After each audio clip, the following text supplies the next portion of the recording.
Markian Armenian հրապարակել, պարոն Markian, քանի որ ընտրությունների հայտ ներկայացրել քաղաքական ուժերի բավականին շատ է, 19 քաղաքական ուժում են։ Այս դեպքում մտավախություններ շատ կան, որ ավելի փոքր, ավելի քիչ ձայն ունեցող կուսակցությունները կփոշիացնեն ձայները, այսինքն չեն հավաքի պահանջված 4%-ը։ Դուք դրա մտավախություններ չունեք, ոչ կդառնա փոշիացնողներից մեկը։ Շնորհակալ եմ, չէ, չունենք, սրա մասին խոսել ենք, տեսեք, մենք ընտրություններին մասնակցելու արդյունքում ենք արձանագրելու ստացվող քվեները, այսինքն քանի դեռ ընտրություններին մենք չենք մասնակցում, ստուգել ընտրություններին չմասնակցող ուժի որևէ ձևով ձայները, դա հնարավոր չի։ Այն սոցիոլոգիաները, որոնք ներկայացվում են, դրանք ներկայացվել են այն ժամանակաշրջանի մասին, երբ որ ուժերը հայտարարել են իրենց մասնակցության մասին։ Մենք Հայաստանում ամենավերջինն ենք հայտարարել մեր մասնակցության մասին, ամենավերջինն ենք դիրքավորվել, եւ այդ իմաստով ունենք մենք մեր ուսումնասիրությունները, նման մտահոգություն չունենք։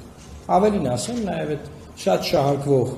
այսպես կոչված էլեկտորալ փոշու հարցը, այն բանը, ես կարծում եմ այդ մաթեմատիկան սխալ է ներկայացվում ժողովրդին, մարդկանց, որովհետեւ եթե ըստ այդ ասածների, հա, 3 ընդդիմադիր ուժ անցնում, ցանկացած 4 ուժը որ պետք է անցնի, չէ, պետք է ամեն ինչ անել, որ ցանկացած այլ հակաիշխանական 4 ուժ լինի, որպեսզի իշխանությունը չվերարտադրվի։ Հետեւաբար որևէ ուժի դեմ պայքարել, որ ինքը ուզում է լինի 4 ուժը, չէ, այդ անցողիկների մեջ։ Դա շատ սխալ է։ Այս պարագայում նաև ուզում եմ ասել, որ այդ փոշու թեման, այդ բաշխվածությունը պատկերացնենք կա մի իշխանական ուժ, կա 3 ընդդիմադիր ուժ անցած կամ 4 ընդդիմադիր ուժ։ Այն մնացած 10 քանի ուժերը չեն անցել պատկերացնել, չէ՞։ Փոշին ամենաշատը բաշխում է ընդդիմադիր ուժերի վրա, որտեղ իրանք շատ են, իշխանականը քիչ։ Հետևաբար այդ հարցը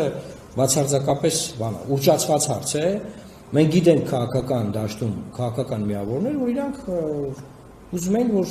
ասենք իսկական քաղաքական միավորներ չմասնակցեն ընտրություններին, որ քաղաքականությունը մեռնի Հայաստանում, բայց մեր ուժը դասական իմաստով մասնակցային եվրոպական ALDE կուսակցության անդամ ինստիտուցիոնալ միավոր, այսինքն մեզ նման հարցերը բացարձակապես մեր մասին չի։ Այ երեք չառաջ օրը գրանցված ցանկացած ուժի կարելի ասել եղբայր դու ուր էիր որ չկայիր, A, եւ B ինչ ես ուզում։ Եվ G արդյոք հունիսի 8-ից հետո դու լինելու ես։ Մենք 21 թվականին 25 ուժ ենք ունեցել գրանցված։ Ընտրություններից հետո այդ ուժերը կորել են, ոչ մեկ քաղաքականությամբ չի զբաղվել։ Եկել են 26 թվական, դրանց մի մասը եկել ասում է մենք կանք։ Այն մի մասն է դե բարձա 3 առաջի օրնա գրանցվել։ Հիմա մեր ժողովուրդը ինչ ա ուզում։ Մեր ժողովուրդը ուզում է փորձառու